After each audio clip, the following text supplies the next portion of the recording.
Broadcasting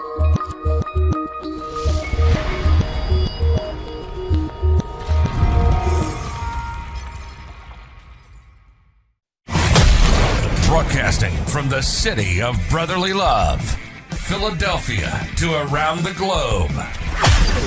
You're listening to Shark Bite Biz, your exclusive place for business strategy, sales, marketing, and tech in the roaring 20s. And now, here's your host, David Strausser. And you just arrived to the newest episode of Shark Bite Biz. I'm your rock star wannabe host, David Strausser, and this is your place to learn how to grow a business during complete chaos. You know, in the intro, I always make fun of myself saying that I'm a rock star wannabe. Why do I do that? Well, that's because we actually get, just like today, a literal rock star to come on. I am so excited. First, though, do me a favor, head on to the Android Play Store, and you can get the Shark Bite Biz app right there. You can download it. You get all the new episodes, audio, video format. It's all there. All the clips that we make. Everything is there for you to consume, and you'll love it. Best part is, you can get our coffee brand, deadhousecoffee.com. This is the freshest zombie-themed coffee that is roasted, sealed, and shipped to your doorsteps within 24 hours. You can get that right there through the app. Use code SHARK. You will get 20% off your order. We'll get all the proceeds, but we'll use them to continue producing the biggest and best show we possibly can. Now let's get back talking about our rock star guest today. Playing in a rock band was probably a dream of yours at some point, right? I know it was mine. I mean, crap, I got 10 plus guitars over there, couple stacks of amps. I got audio equipment out the kazoo, and it's a bummer. You know, I just realized I don't have that talent to make it. I like it more as a hobby. But when you do make it a career, eventually, if you get good at it like our guest did, and still with the same band, and you're with the same band for a few decades, you kind of start to realize that you have a lot of other artistic talent that needs to come out, that you have other ways that you want to express yourself. That initial urge of just, you know, playing in front of a stage or opening for Metallica or whatever it may be just doesn't cut it anymore like it used to. Our guest today, same exact story, and he's going to share his secret about how he has managed all that he is doing between his band, his art, and his brand new NFT collection. So, who do we have today? None other than Mr. Alan Robert. Alan Robert is best known for being the bassist and primary songwriter of the popular New York-based band Life of Agony for over 3 decades. The group's River Runs Red debut was hailed by Rolling Stone as one of the greatest metal albums of all times.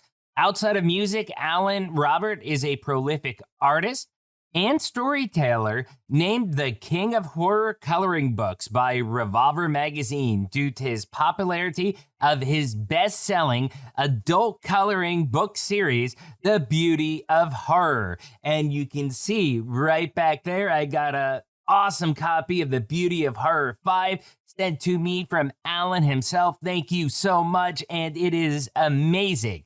His latest release, The Beauty of Horror 5, Haunt of Fame, is a twisted homage to some of the pop culture's most beloved celebrities and was released last month by IDW Penguin Random House. So hey, let's bring in this living metal legend, Mr. Alan Robert. Right on in here. Creative and innovation tips. Alan, welcome to Shark Bite Biz. You, my friend, you just became Shark Bait. Thanks for having me. Yeah, I didn't tell you I was going to tell you that during the intro, did I? You did not. But little did you know I actually swim with sharks. Oh, you swim with sharks? Yeah, like I'm a frequently? certified scuba diver. I've swam with sharks many times. Oh, wow. That is awesome. So, I was thinking maybe I should get like a chum bucket as part of the show, like just a corny gig, or maybe now with what you're saying, I'm thinking maybe a shark cage. There you go. Yeah, there we go. At least the Jaws theme or something. Yeah, definitely. So we have a tradition on this show. We ask everybody since the very first episode is, what's your experience? What's your background? I'm sure you're going to have a lot of fan of yours that are always they're already here on the show watching. They know this, but I always find it interesting to see what people think of themselves, especially as accomplished as you are. I'd like to hear it out of your mouth. What makes Alan Robert? Well, yeah, I grew up in Brooklyn, New York, and a little quiet kid that would be drawing monsters and stuff in my notebook in the lunchroom at school. And I grew up just trying to draw the grossest, most gruesome scenes that I could imagine. And I made a lot of friends like that in school, being a very quiet kid, because kids would crowd around me and want to see what I was going to draw next. And that was long before I ever picked up a guitar. And I ended up going to High School of Art and Design, and then I went to School of Visual Arts for college on a scholarship. And I had Walt Simonson, the famous Thor artist, as a teacher. Okay. Wow. And while I was in college, that's when the band started getting going. We started a band called Life of Agony with a couple of friends, and we signed with Roadrunner Records in my senior year of college. And I had a big decision. Was I going to jump in the van and start touring with Life of Agony, or take my portfolio around to the comic book companies and see if I could, get a job like getting coffee for a real artist, So I figured, we had this 1 in a million shot to sign with this record deal and record our first album, River on Dread, back in 1993. And I didn't think it was going to last more than 6 months. And here we are, over 30 years later. Wow. And thankfully along the way, I was able to pursue my dreams of being a comic book artist, and signed a publishing deal in 2010 with IDW. And I haven't stopped since. So that's it in a nutshell, I guess. Yeah, that's a very humbling version of your history, I guess you could say. But it is interesting how you were given a choice, and it was like, do I do the art thing? Do I do the rock star thing? Do I do the art thing? Do I do the rock star thing? And it seems like you definitely found a way to get your cake and eat it too. You had it both ways. It seems like being able to get the art, it happened a little bit later in your life, it sounds like, but you eventually did get the art, and you were pretty successful with the band. I know, like you just mentioned, River Runs Red. I re-listened to the album earlier today, and sorry, I apologize. It's been a minute, but it brings up just so much, energy, emotion, stuff like that. Rehearing that music, from that era, just the tone, the way things are recorded, it just, to me, it just sounds really, really early 90s, and it brings back all those vibes, all the good things I remember. What kind of memories do you have from back then? Well, it was a really exciting time. Recording our first album in a real recording studio, getting paid by the record label to actually record our own material was a big thing.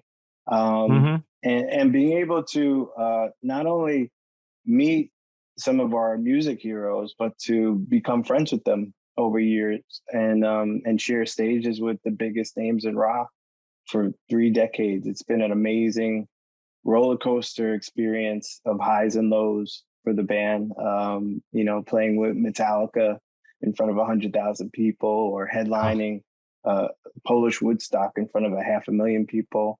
Polish Woodstock. and we got to play CBGB's, before it closed down. We played L'Amour's in Brooklyn, all these famous clubs, and just befriend some of our music heroes. You know, we ended up sharing a studio with our friends in Anthrax, and I grew up listening to Anthrax way before I met them. We became friends. You know, touring with the Misfits and some of our all-time greats. You know, so you know, you mentioned the Misfits, and it's funny because right before September 11th, this actually was probably a few months right before, because September 11th is when I said goodbye to Pennsylvania, and I moved to Tijuana, Mexico for like 15 years. Long story. I'll tell you after if you want. But I lived down there. But before that, we were in a recording studio, and my buddy had a band from the 80s that he was trying to revive, this band called Child, Chyld.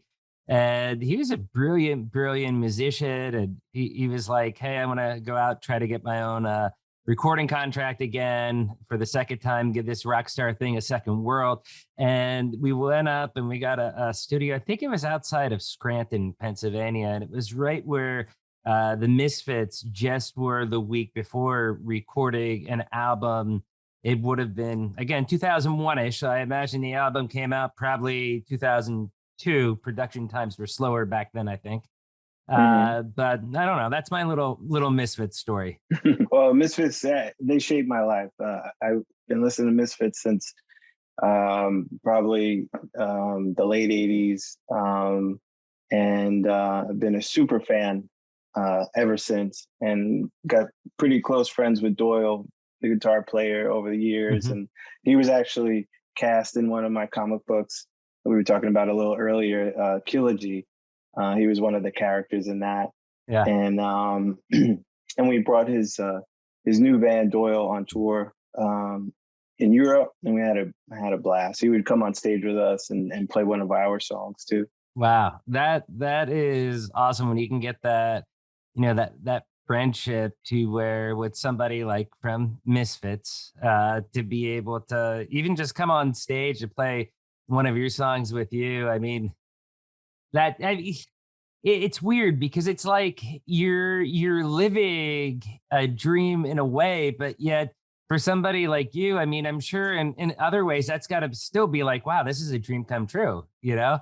Even after everything that you've done in your life, you know, having him come on stage and play one of your songs with you, that's like, holy cow, you know, we made it. And knowing that, you know, that song, he loves Other Side of the River on our second album, Ugly. And he would work out to it all the time. It was like a good workout song for him. And so that was the song that he would come and play with us every night. It was great. It was an awesome experience. So I've got to ask one more fandom question, and then we'll get into the business side of things. And the fandom, I mean, you said that you've played with people from Metallica to everybody out there. I mean, who has been the biggest influence on you as a bass player throughout your career, as inspiration wise, stuff like that? I mean, is there 1, 2, 3 names that you think that probably really shaped how you are? Yeah, I mean, it would definitely be Cliff Burton from Metallica, who passed away, and Geezer Butler from Black Sabbath. And we played with Ozzy several times over the years, and Black Sabbath when they did the reunion. And we played the Ozfest 98, and that was all around America, but they did one show in England, and where we shared the stage with Black Sabbath. I mean, that was after that, how do you go on, right? But in between the Ozfest states, Geezer had a side band called GZR, and they would open up for Life of Agony in little clubs. And there was a lot of times where the stages were kind of small, and Geezer would end up playing through my rig. And I was like, this has been blessed, you know. It was like, you know, he's playing through my equipment. It was just that's kind of mind blowing. So I've done a couple live shows, business events, and people that listen to my podcast here regularly, they know this because I've probably said it. What do we have? 125 episodes. I've probably mentioned it about 75 times. But I've had the Verb Pipe with Brian Vander Ark at one of the shows, and then the other one was William Hung. You remember William Hung? The She Bangs guy from American Idol, right? Yes. So I mean, believe it or not, both those people have amazing business stories, and then you get them for happy hour and. William Hung sings She Bangs, and Brian Vander Ark will do The Freshman. So both really, really famous songs, and they're famous. William Hung is famous in his own right, but I got the same vibes that you got with him playing through your equipment as I got those same vibes when I had William Hung singing She Bangs with my microphone. Okay. So I had to get him sign the microphone. We're good friends till this day, but I got signed the microphone, and it's something I just put in a little baggie, put away. Even Alice Cooper, he's used one of my microphones for another side event we did. And I might not see it on the episode, but you should be able to see one of my pictures with Alice there. And we're there after the show, and I always picked on my wife, and I was like, Raquel, you look like Alice Cooper. My wife's Peruvian, and I don't know, she looked like a young Alice Cooper that was feminine, I guess. And I've always picked on her for that. She hated me for that. So when I finally met him, and I'm like, hey, so this is actually my wife's mic that she used for the song. And it was like a Shure SM58 or something like that, 57, whatever it is. But anyways, I had him sign it, and I'm like, here's my wife, like I told her, you guys are twins. He lost it. And he wrote that, Raquel, we're twins. Love you, Alice. And that's what the microphone says till this day. She won't use it. She hates me for it. I ruined the microphone, according to her. But you gotta put it in a glass case or something. Yeah, definitely. Yeah, I do. I have so much memorabilia. That's my problem. I just met so many people along the way that it's piled up in my studio / office where I'm at right here, just in boxes. I don't even have place to display it anymore. It's hard. You've got to probably be the same way. You're probably even worse than I am, I would imagine, with all the stuff you've collected. It's the worst. I'm running out of room, just of my own books. Where do you store my own book? No, I have way too much stuff. Yeah, definitely hear you. So let's talk about the business side of things. There's a couple different areas that we can talk about. Let's jump into first. You have, as far as your Beauty of Horror 5, which is your Haunt of Fame coloring book, which has just been released from what I'm seeing here.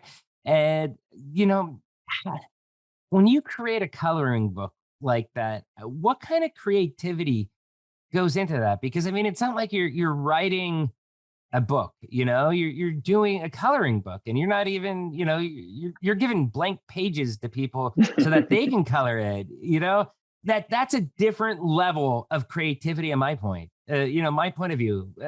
How easy, how hard is it? How do you have to think differently doing those things? Can you explain that creative process? Well, I'll take it back to 2016, because that's really when I came up with the Beauty of Horror and pitched it to the publisher, because I had never done a coloring book before. I had been drawing comics and graphic novels for the company for a few years. And all of a sudden, adult coloring books were coming out all the time. But all the coloring books I kept seeing were nature-based, and animals and patterns and mandalas, and there was nothing for horror fans. And I'm a huge horror fan, so I was like, we need a horror coloring book.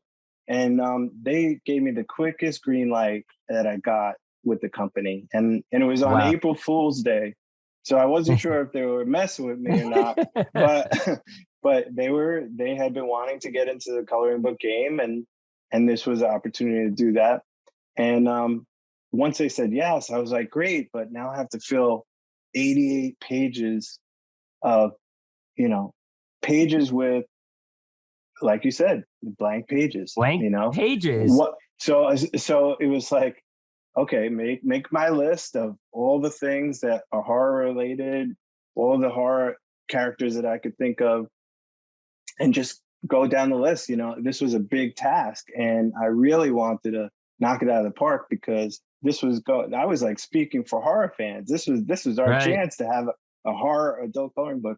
And sure enough, when it came out in September 2016, it just exploded. And it was in the Wall Street Journal and GQ, and we did a video to promote it that went viral and got something like 7.5 million views. Wow.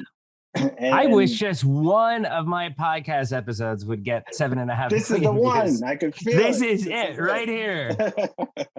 But that was really the spark, because about halfway through the book of drawing all these monsters and stuff, I came up with this character called Ghouliana, which is like this little undead ghoul girl that kind of messes with the colorist to find things to unlock some, terrors that she has planned. And she's really a rambunctious type of character that is really looking to twist the mind of the colorist. And she became hold on. So you, even in your coloring books, you have specific characters that have roles, it sounds like. Yes. And there's a family of characters. I just kept expanding on her Ghouliana's world, and from book to book, every book I gave a theme. So Beauty of Horror 2, we went inside Ghouliana's Creepatorium, which is like a museum of oddities. And Beauty of Horror 3 was Haunted Playgrounds, which was all carnival themes.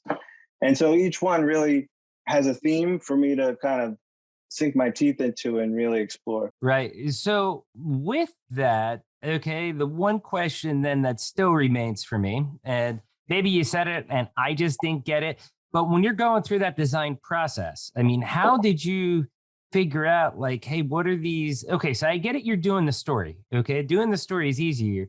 But I mean, was it like a mind game for you as far as drawing the blank images or the uncolored images?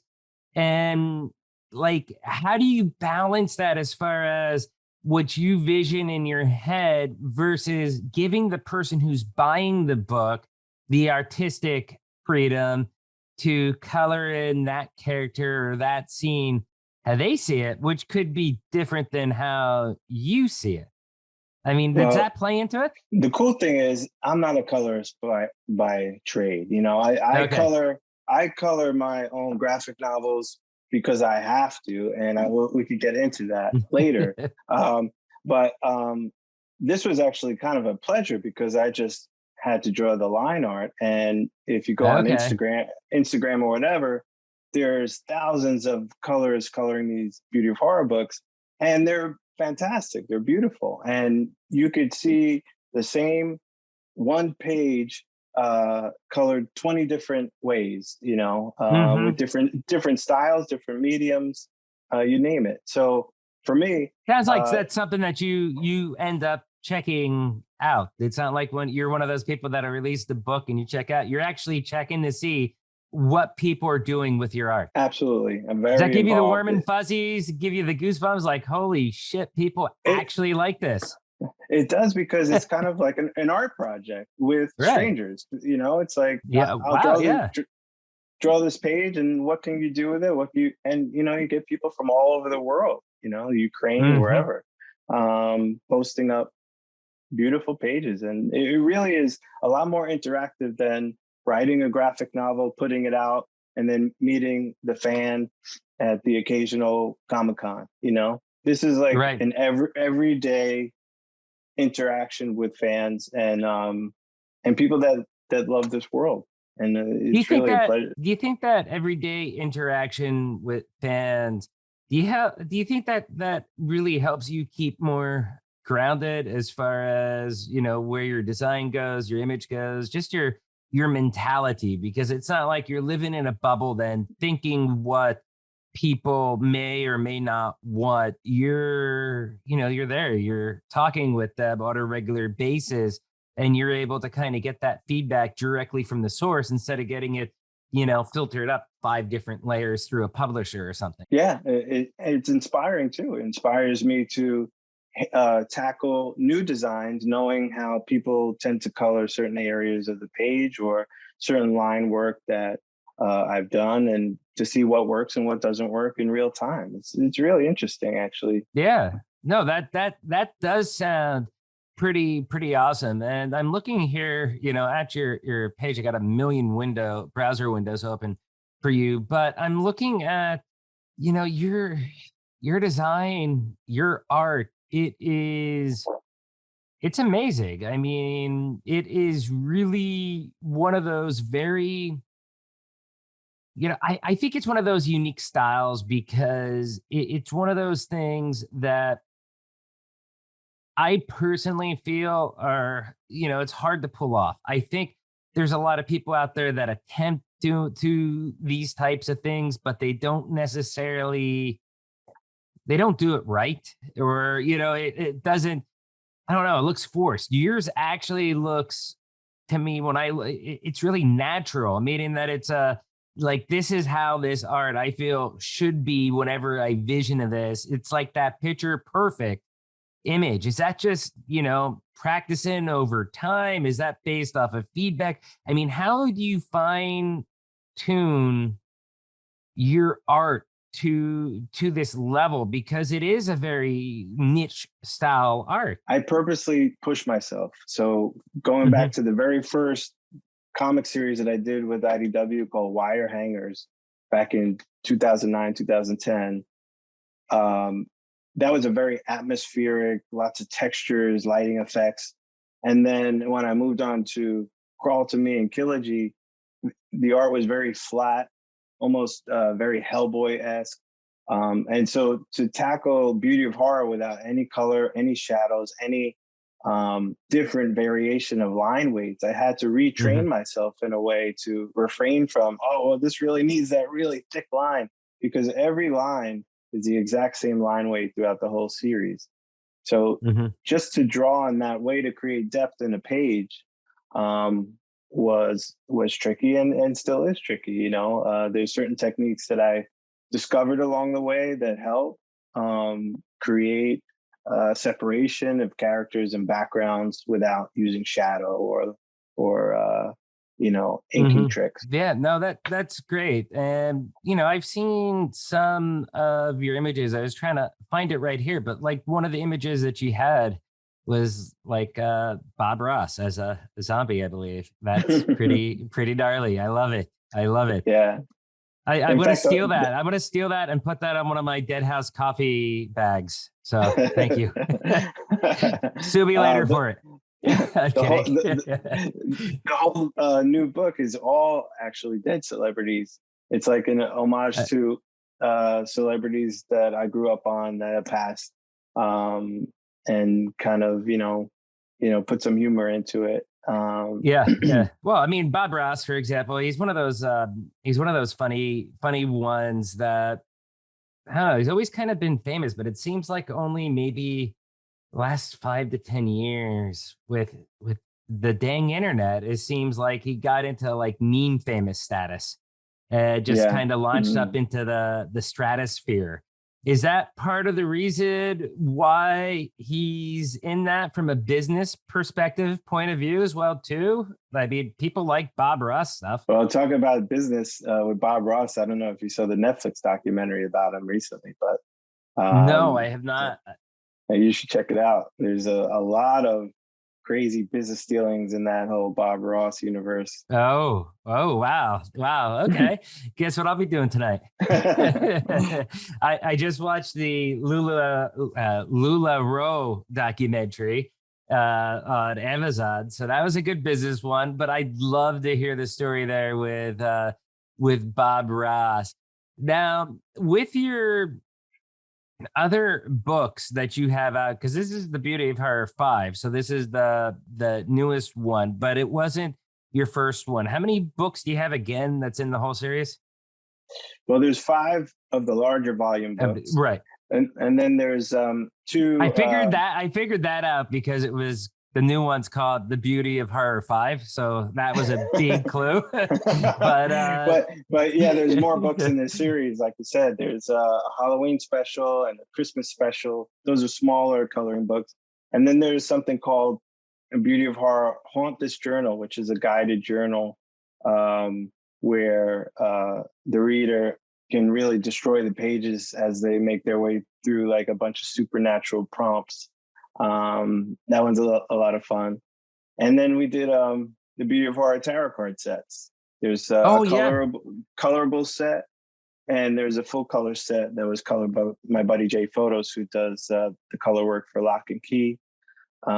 Super talented guy. Yeah. So when you're going through all these things, though, I mean, how do you decide, okay, what product is going to be next? Like you're saying, for example, you have your Book of Horror 5 that's up, but then you have the tarot cards, or you have your Christmas book.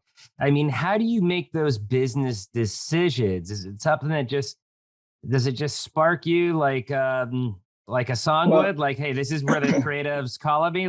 Can we make a product out of this? Or how does that start with you? I think every product is different, and it really depends on relationships and strategy. So just to give you an example, I have a buddy at NECA Toys, a really big music fan too. And we know each other for years, and he's friends with my wife and everything. So we're going to do a Beauty of Horror action figure. You know, based on Guliana. So that's gonna come out probably in the new year. So that was just, you know, a friendly chit chat over beers, you know, like, you want to do this? And we've been wanting to work together. And so, yeah, we're working on the packaging now. So like, it could be as easy as that, or it could be like a strategic meeting with a publisher and say, well, this volume sold X amount of copies in this format. Should we try it in a different price point with maybe instead of double-sided pages, one-sided pages with perforated pages that people can rip out the artwork and put it on their wall, you know, and trying different things and see how it does, you know? And so kind of like a real life A/B test.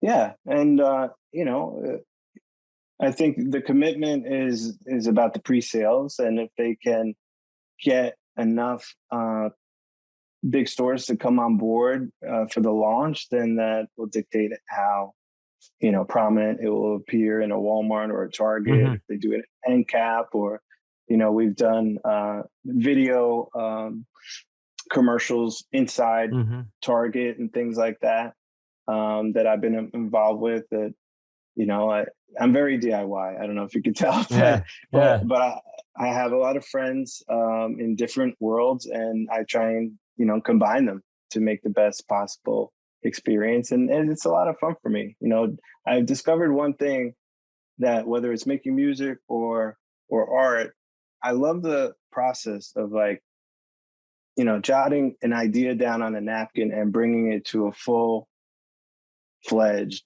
tangible thing. That it's not even about what happens after it. It's just about the journey to make it real.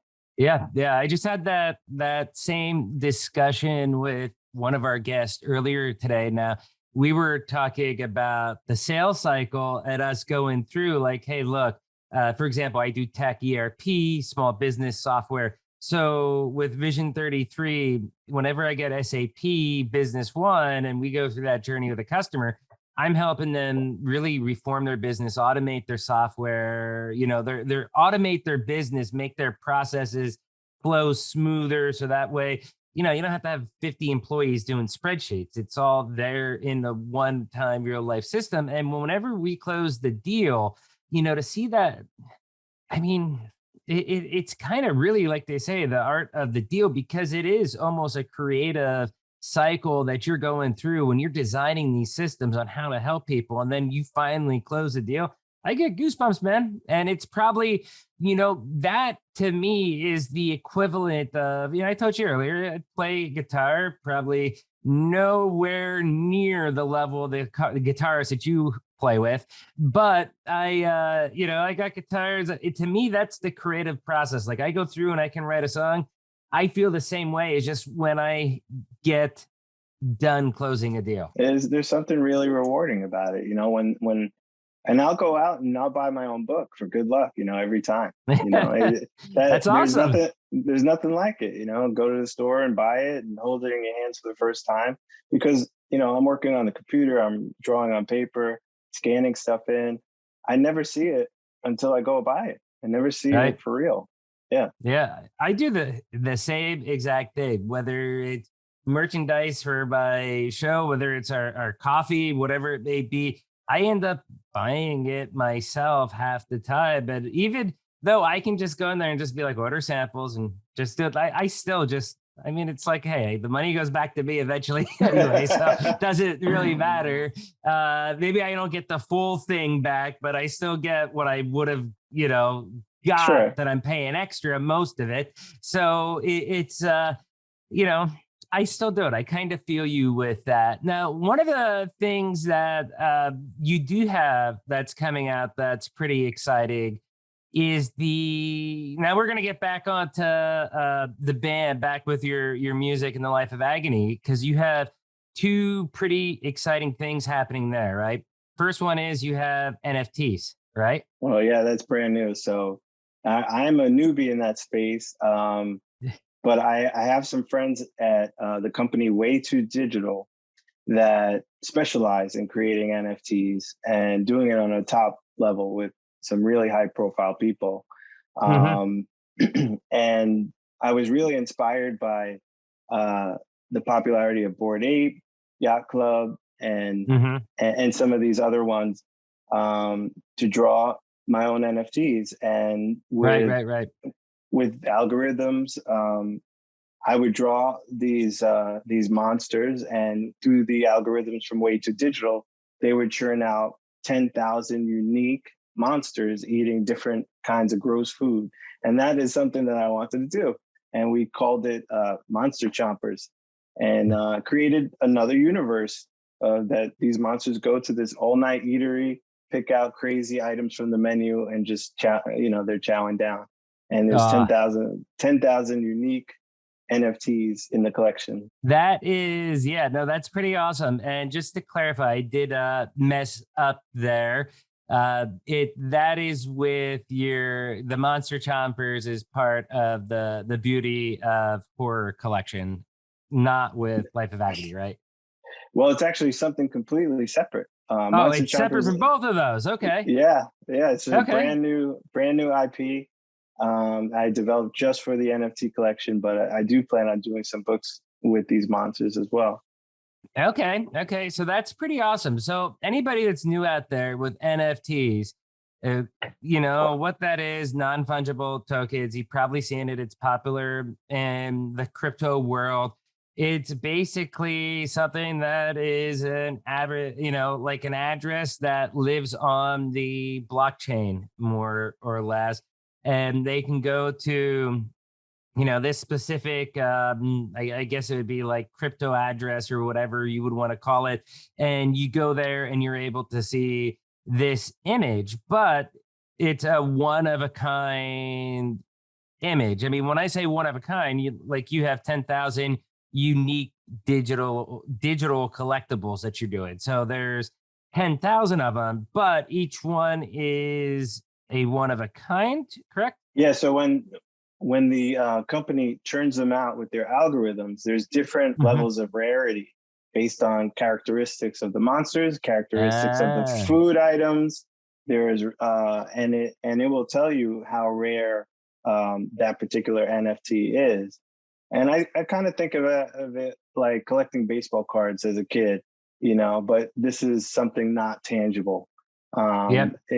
It's the same concept, except you can't hold it in your hand. But the cool thing about NFTs is that through the blockchain information, you can see all the transactions on how these pieces of art have been traded, and resold, and you could see that it's authentic. And, that's something here to stay. So it's really exciting and a different way to view digital art in general. Yeah, no, it really is. And people are starting to do some very creative things on the blockchain. I mean, yes, obviously the art stuff like that, NFTs, is cool and interesting, but we've had the president of the micronation Liberland, which is a newer country. He's been on the show, and I'm actually an permanent resident of Liberland now, and the podcast is registered in Liberland. We're Liberland Corporation. So, wow. Yeah. But anyways, he was on here, and what this does with the blockchain is the way that they do things. They believe they're of a libertarian mindset. So they go very like, hey, we want to be very transparent and, have things in front of the people. So they actually have every single action the government takes, okay? Whether it's a legal item, whether it's a new law they're proposing, whatever it is, every action the government takes is registered to the blockchain in order to limit fraud, because anybody can see that transaction. It's not like you can just, oops, that parking ticket just disappears. But no, it's there forever. It is stuck. I thought that was a really, really innovative way of, pushing. They're calling it democracy 2.0, the newest evolution.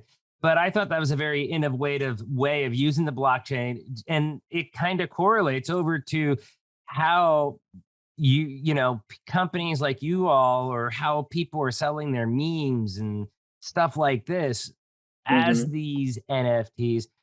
Do you really think, a couple years from now, that these NFTs are going to be something that really take off as far as being the digital version of baseball cards? Well, it's really interesting because, some of them you could, as a creator, you could allow the sale to come with copyright and commercial usage or not. So potentially, like, you could take on certain ones that allow you to do that. You could take a Bored Ape and use it in a marketing campaign. So it's really interesting how some of these collections are available for commercial use. It's a different way to use the art, and to celebrate it too. Yeah, no, definitely, and it is really that is, it's pretty awesome. I'm looking at some of these images, and I'm sorry, just blown away. Like the woman that you have with the plate of spaghetti with all the different like food items going around. I mean, that's pretty awesome. And I'm not a big one on NFTs because I've kind of been hedging my bets, because I'm sure you've seen the headlines. I mean, there's some that are going for millions right now. Yes. It's pretty crazy. So I've been holding back, like trying to figure out, is this a fad or is this the future? If it's the future, I want to get in as deep as I can, but another part of me says, hold on a second. I mean, is this a fad though too? And that's where I kind of pull back. But from a perspective of somebody like you, with what you're doing and what this company's doing with that algorithm to bring up the 10,000 unique combinations of these collectibles, I mean, I think that's a smart thing, because, with how they're randomly generated, it's not like you're doing, you have to actually draw out 10,000 unique combinations. You know what I mean? No, but I tell you, it's a little tricky because the different features, and I created everything by hand.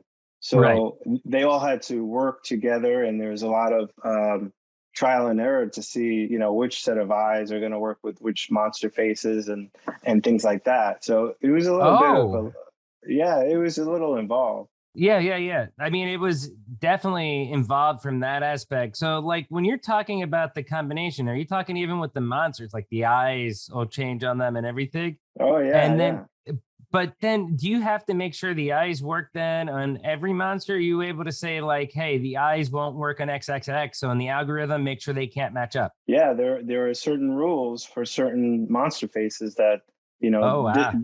this pair of sunglasses won't work with them, you know, or Right.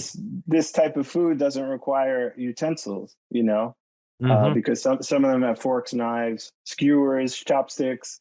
But then you get an ice cream cone. You don't need utensils for that. Right, right, right. How long did it take you to go through that whole process from start to finish? I'd say a month. A month? That's Yeah. not that Well, bad. yeah, I'm drawing, you know, 9, 10 hours a Yeah. day. Yeah, wow, wow. I mean, still, I mean, you're doing 9, 10 hours a day. Don't get me wrong, that's more than a full day's worth of work. But I mean, to hammer it through in a month, so it comes up with the obvious question. I mean, you have the band, you have all these different coloring books. You're now adding on another line with your NFTs that you're doing. So then how do you manage your time? How do you manage your routine? How do you balance this versus that? Plus, I mean, you mentioned that you have your wife, so the family, all that stuff. What's your trick? Because you're managing multiple businesses, and all these businesses are high profile, high priority type businesses that put you out in front of a lot of people. That's got to be stressful, man. It can be, yeah. It's you know, it's always hustling, you know, especially these are all small businesses. So you know, running Mhm. your own small business, you know, from your own experience, you know, to running multiple small businesses at the same time, it could be challenging. But I try and balance, you know, the band stuff. There's certain schedules for touring, Mhm. and I usually have to work around that to do the other projects. So that's the main priority You're because, saying the big priority is the band, well, I mean, there's more people involved, right? So right? I'm not gonna tell them, hey, I'm gonna work on this book and you guys could sit home, you know. So Hmm. when everyone in the group in the band can get together and do tours, I'm there. And if I have to bring, you know, an iPad Pro on the road to draw at night or whatever, I'll do that. And there was a long period of time, about 8 years in the early 2000s, that I worked as a creative director in the Hmm. city for a web company, and I still maintained the band. And I had a very flexible company that would let me disappear for 4 weeks and go on tour and come back and, you know, reclaim my role. Wow, that So that's just awesome right there. Like, hey, Mr. Company, do you mind? I got to go play a rock star for 4 weeks. It kind of reminds me, like I remember when you're up in New York, so I imagine you're not an Eagles fan. But it reminds me of when the Eagles went to the Super Bowl in 2004, and they needed a backup player, and they got like this retired ex-player that they picked off the street that was working construction, and they were like, the dude, like they called him up, he hasn't played in like 2 years, but they needed him. I don't know why they didn't get someone else, but they right. wanted this dude for whatever reason, and he had to call up like his like, hey dude, the Eagles just called me to play in the Super Bowl. I need off for like 2 weeks. I mean, that's like what you're telling me reminds me of that story, and that's kind of cool. I mean, that's unique. Yeah, I mean, I did it as long as I could, juggling both, you know, until the Yeah. band got really super busy and I had to, you know, I had to leave the company. Um, but but the schedule now, like between the band and the art, I've been able to balance it really well. And actually, you know, working out of a home office and being around my family a lot more, especially in the last year and a half during COVID, it's been really the thing that got me through it and keep me Hmm. in a positive head. You know, just to stay busy with the art and stay creative. That's good. That's good. So, COVID, I mean, how has that been for you all in the band? Every musician that we've had on here so far has been like, it's been hard. I've had to innovate. I've had to do things like Patreon and sending out some song lyrics because I mean, I'm not talking to the superstars like Steven Tyler or Metallica type people. I'm talking, lower profile type stars that are still, respected and giggable type people, but they're not super rich to where they could just take 2 years off of work. Essentially, they figure out some alternative. I mean, how Yeah. hard has that been for Life of Agony and for yourself? Well, it's been challenging for all of us. I mean, it's been, and basically take away, your livelihood. Everything's on hold for the band, except we were fortunate enough before COVID to start the process of creating a documentary about the band called The Sound of Scars, and our music video director Lee Brooks from the UK.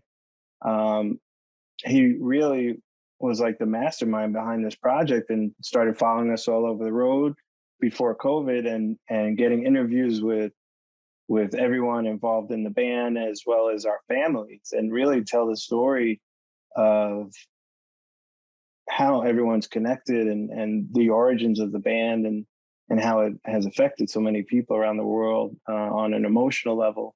And it's a really heavy film. And so we were working on that during the pandemic, and we actually did a limited 2-week director's cut screening virtually during the pandemic, and we raised money for charity. Awesome. And fans got the first look at it. And it's going to come out worldwide next year. Worldwide next year. That is definitely something, and we're going to make sure that we definitely put that link in the description down below. So a couple more questions, if you don't mind, then we'll let you run out there and do your thing. But the first one I wanted to ask you here, this probably be back the music fandom thing. You played the whole world, it sounds like. Where was your favorite place to play? I would say in Europe. Europe has been so great to Life of Agony over the years. And when we first got there in 93, 94, on the River Undread tour, we connected with those fans on a different level that we still see the same faces coming 30 years later. Wow. It's amazing. I have some of my best friends live there that we met over there on tour, that they come from Europe and stay at my house. Like we've made lifelong friendships just from touring over there for so many years. And really, it would be like tour the States, go back to Europe, up and back all the time. And we really we put the time in, and we created another home for ourselves. That's great. Any specific place of Europe? I know all our European viewers are like, but where in Europe, David? Where? Well, we played all over and in so many cool all venues. Over. That's awesome. Holland, Belgium, Germany, right. France. How much of that though is because of just the experience as far as maybe who you were playing with or how good you felt the gig was versus actually just loving the city or the people? Like, how does that balance out for you? I think it's a combination, because we had such a good time on a personal level with the people there, and the shows were just over the top, full of energy. And just the excitement for this type of music really never died. There's, in the United States, there's lots of trends that go up and down, and sometimes you don't hear about heavy music for a couple of years, but Europe has been consistently really strong for this type of music. Yeah, that's one thing I feel. What's your take on the current, the rock style, whether you want to say heavy metal to heavy rock, classic, whatever type of rock you're talking, just rock in general? What's your take on the future of rock? Because that is something that I'm concerned about. I mean, there's a few newer bands that I'll see out, but it doesn't seem like there's that many younger bands out there willing to carry the torch, to kind of carry on legacies of stuff like what you started or other bands before you have started. I don't know. I'm kind of worried. What do you feel? I'm one of those guys that have like the original iPod, the really thick one. Yeah, and yeah. You can't update it. I haven't been able to update it with new music in probably a decade, and I'm okay with that, Exactly.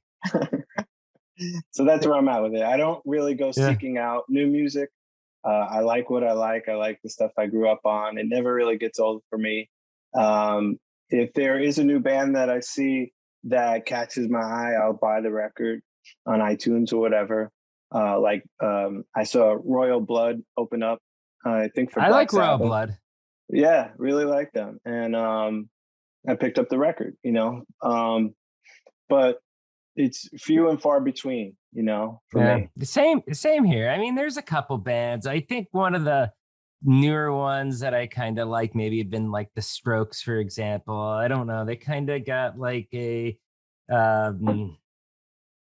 got the song stuck in my head now. But I like them, or what, Greta Van Fleet, because like everybody has the Zeppelin comparisons. Yeah, they sound a little bit like Zeppelin. I agree. I like some of the newer music, but I mean, if you look at what I'm putting on, I mean, it's going to be more like the AC/DC, or give me a 90s rock hit list or a 90s metal hit, top hit list, or 80s or whatever I'm feeling. I'm not really searching anything for probably like maybe 2005 after. I'll tell you, the Gorillas, the Gorillas? Yeah, the Gorillas is probably one of my go-tos when I'm drawing, because I just like to catch a visual on I'll put like a video playlist, because everything's all animated, and it's really cool to draw to. So that's like one of the bands that, man, I would love to make an animated band. That would be cool. That might have to be a future project. There we go. I think we just got your future art project here, like zombie-ish type of rock band. Yeah. There you go. Your next single with Life of Agony, whenever you come out with a new song, it should just be an animated video. Do that as your test. See what people think of it. And if they think it's good, then go full into making the animated bed. There you go. So last question that we'll get wrapped up here is, I'm sure you're going to have a lot of fans of your band, of your artwork, of you in general, probably watching this show. You probably got more fans on my show than I got watching my show. So I think we're in a good spot to ask this question. But tell us a story, Life of Agony, anytime that I guess it's not a well-known story. Tell us pick one. I'm sure there's a number of stories out there you have. Any tour story, or tell us a tour story, a recording story, something that isn't very well known. I need to get a secret story out of you. Well, the thing that comes to mind is one of our very first venture, from driving from Brooklyn, New York, all the way out to the West Coast to play the Whiskey Go-Go. And we drove cross country 3 days straight, no hotel rooms. And I was the first one to drive the van and trailer. And I got pulled over before we even got out of New York, and I got a ticket. And everyone was like, "That's it, you're not driving ever again." And I never drove again. And I just hold on. You didn't even get out of New York and you got a ticket.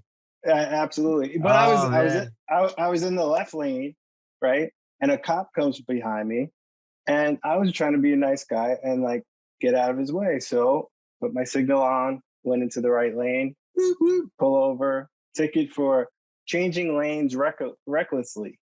Oh my God. So I was fine with not driving for the rest of the tour, but we drove across country. We finally get to LA after 3 days without a shower or whatever, and no reservations at the hotel. We slept in the van. And by that time, the van was Still no falling apart. showers. Still no showers. And we pull up to the whiskey, beautiful sunny day, and our windshield wipers wouldn't stop moving up into Oh, man. That's how we pulled up to the whiskey. And who'd you play with? Did you play by yourselves that night, or were you opening for somebody? We were playing with the Genitorturers. I don't know if you ever heard of them, but it's kind of like a metal band mixed with like a S&M show. And they would do body piercings on stage and all kinds of crazy stuff. And Glenn Danzig came out. That was the first time that we met Glenn, and with our busted up van. Those are the days. I guess. Did you end up going to what's it called? The Rainbow Rainbow Trout? Yeah, Rainbow right across the street, pretty much, right? It's right on the same block. Mm-hmm. Yeah, right on the same block out there. So I've been Whiskey A Go-Go. I've been there twice for music. One time it was Hollywood Vampires, which was really cool because Joe Perry is my idol. Most coolest guitar player I think ever. I got an Aerosmith tattoo, man. That's how diehard I am. Yeah. Dedicated. Yeah. Okay. Yeah. Dedicated. How is Johnny Depp? Johnny Depp was pretty awesome. But anyways, hey, this has been fun. You had fun here today, Alan? Yeah, absolutely. Thanks for having me. That's great. Oh, no problem. So, hey, you got a couple of different areas that people are able to reach out. Where do you prefer people find you? You've got the comic book of horrors. You have your NFTs covered up. You have the band. What's the preferred link?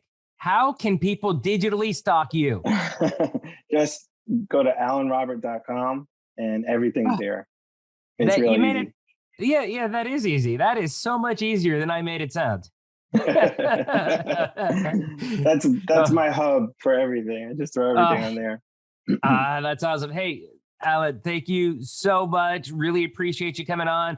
It would be great next year getting it back on as far as talking about how the Monster Chompers, the NFTs actually went. And, we could even do a quick episode because of the fact that this is such a new industry. I know a lot of people are wondering about NFTs. Like I mentioned earlier, they're cold feet. Should I go in all the way? Is it a fat, and hearing your experience and how it went, a year down the road, I think will really open a lot of the business minds that are on this show that have been on the fence. So I'd love for you to check back in with us. Thank you very much, sir. And rock on. Yeah, have a great night. You too. Bye-bye. Wow, such an incredible, awesome chat with Alan, right? I had to get some fandom questions in there. I had to get some random questions in there about music. I had to talk about the NFTs, the coloring books, everything. It was amazing. I hope you loved it just as I did. But first, if you did find this insightful, do us a favor, hit that like button, smash that subscribe button. And if you really want to help us out, please share out this podcast, this show on YouTube, on iTunes, on Spotify, on Verbal is the best kept secret out there in the world of business. Share it to your colleagues, your friends, your coworkers. Share it to your parents. Your parents will love this show. Get it out there, Facebook, Twitter, LinkedIn, whatever you can. Please help us grow. Now, let us get back to our rock star guest, Mr. Alan Robert. To me, being an entrepreneur, as is our guest, is, it's really amazing just hearing how he manages and balances everything with all the different things that he's doing. It was pretty cool. I mean, yeah, if you got the whole band thing going for about 3 decades, like Alan said, you just can't say, hey guys, dudes, I want to finish drawing my coloring book, okay? We're not going to tour. He's like, no. I don't hold up the band duties and we'll, figure this out. I think he used the example of drawing from his iPad on the road. And that's really kind of cool because to me, that's being able to blend your agenda, your personal agenda of what you need to achieve to feel fulfilled and also be on the same page as your other businesses, as the other people that you depend on and they also depend on you. And getting all that to mesh together, that is critical for success, especially in the music industry. We've heard countless stories of legendary bands falling apart because of egos, or, he wanted a tour, but they did it. Ex-guitarist wants to play every night, but the now 70-year-old plus singer needs to rest his voice for 3+ days between shows. You know who I'm talking about, okay? But you get what I mean. Rock history is littered with this story, and for Alan and his bandmates to find a way to make it work for everybody, understanding people have spouses now and families, and they aren't the same that they were a few decades ago, able to just hit the road at the flip of a switch and go play. Like the story that they told us about their trip going out to play cross country for the first time. I mean, I love hearing that stuff. It just makes the whole experience sound so much more authentic to me when I get to hear how hard it was to get to where you're at. Now, what also amazes me is that he has taken his love of creation, his love of art, okay? I mean, without a doubt, Alan Robert is a creative business owner. He is a creative entrepreneur, or creative, as so many people call them. And he's really taken this to a whole new level by hopping onto the NFT train, okay? Music and tech, they've always have gone hand in hand throughout the test of time. Not just music and tech, but art and tech. Art, tech, music, same thing. They go hand in hand. It's always been that way. In fact, here's a tidbit for you, because I've wrote an article on this a couple years ago, which was the first song that was available as a digital download. You'll never guess what it was. It was in 1994, and it was called Headfirst by Aerosmith. It was near impossible to download because, you're doing it through AOL, dial-up, demand was so much higher. It was pretty cool, but then even if you look at that time in Aerosmith's path, I mean, they had a lot of their VR-related videos from the Get a Grip album. So that's just one example, and if you want, go back to season 1 of Shark Bite Biz. Listen to my interview with Aerosmith's producer. He did John Lennon up until John's passing, Cheap Trick. And listen to Jack Douglas talk about how tech has always been at the forefront of the music industry and how it's changed between now and then.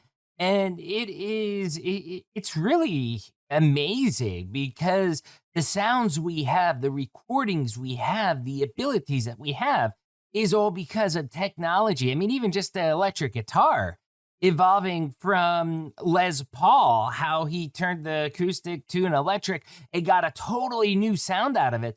It's just really mind-blowing. And most people don't really think about it, that this stuff really goes hand to hand. And that's why I think it's pretty gnarly how Alan was able to combine his unique art style, okay? Alan, if you're watching this, and I hope you are, if you're watching this, you have an incredible art style. It's something I find visually appealing. I don't know, maybe that means I'm disturbed, but the images on the book, the images from your monster chompers, all those things, I find them to be awesome. And for you to be able to combine that unique art style into something like a Monster Chompers, to where you can get 10,000 unique digital collectibles, that's pretty awesome. I love how you're mixing tech of NFT, non-fungible tokens, okay, which is part of Bitcoin, crypto, and all that stuff, how you're mixing that with your art style. And it's really what it's doing is, you can love his art style and Beauty of Horror series, okay? You can love his art style, his creative style of Life and Agony. But the Monster Chompers thing, getting on that NFT bandwagon, is really opening up the door to a whole new generation, a whole new audience of your products, of your creativity, of your drawings, of all that stuff that you may not have been able to reach otherwise because maybe Life of Agony isn't a draw to them. Maybe Beauty of Horror isn't a draw to them. But once they started getting into your Monster Chompers, they see what that's about. I mean, that's a gateway drug right there. I think that is powerful, that is smart, and that is how you branch your personal branding to really maximize the full potential. You know, real quick, I did mention that Alan was so kind to send me this book, gave me a little signature on it, and I really found it inspiring what he had told me during the interview. As far as he's not, I think he called it a colorist. He's not a colorist.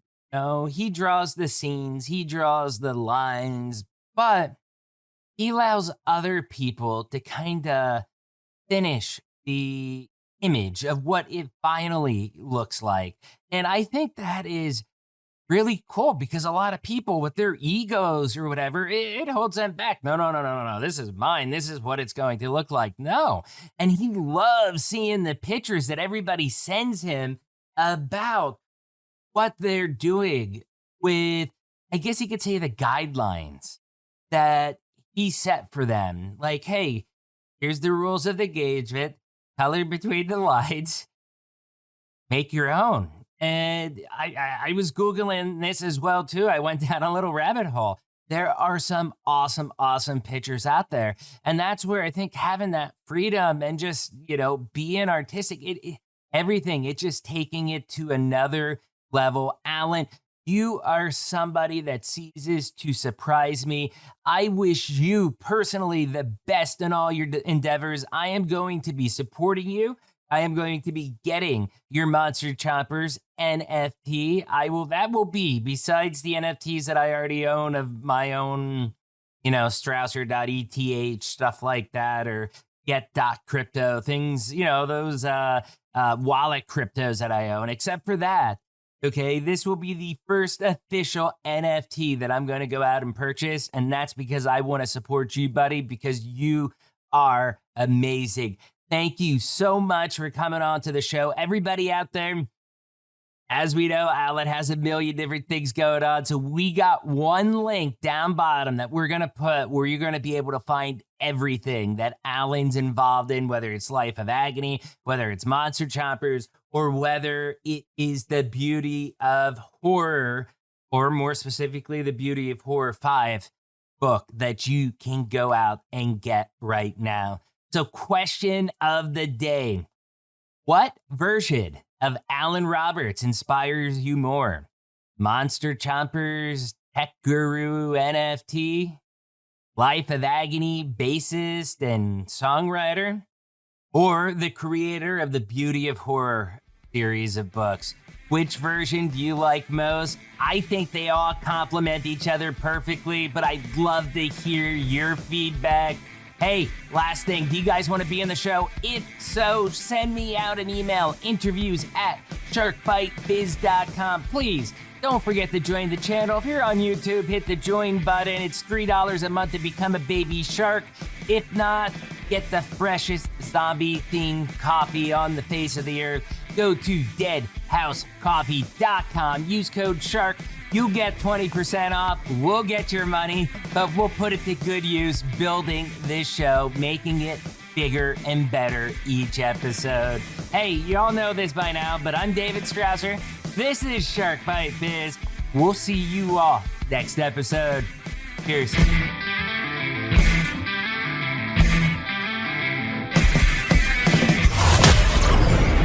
Thank you for listening to Shark Bite Biz.